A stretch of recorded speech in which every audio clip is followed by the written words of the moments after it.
Hello there. So let's begin with the Python programming, and as discussed before, let's directly jump into the programming exercises. We'll also see some of the programming fundamentals about the Python language, but first thing to do is let's jumpstart and install Python 3 on your computer.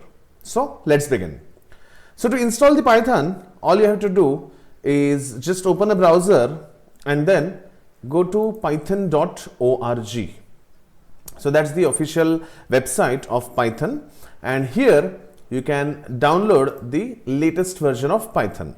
So the one which we are using now is Python 3.7.2. Since I'm using Windows, it's directly giving me a link to download the Windows based Python 3 software. If you are on any other operating system, then the same will be shown to you. So even if you are on Linux or even if you are on Mac, you can install Python.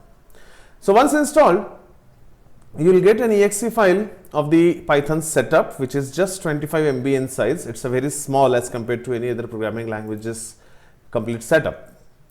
So just install this and you are good to go.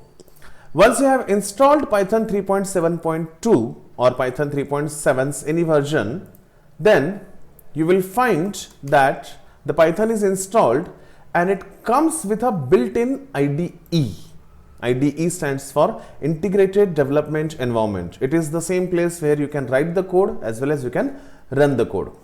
Python comes with a built-in IDE called idle, and that will be available in your program option or the program menu. So that's about the installation.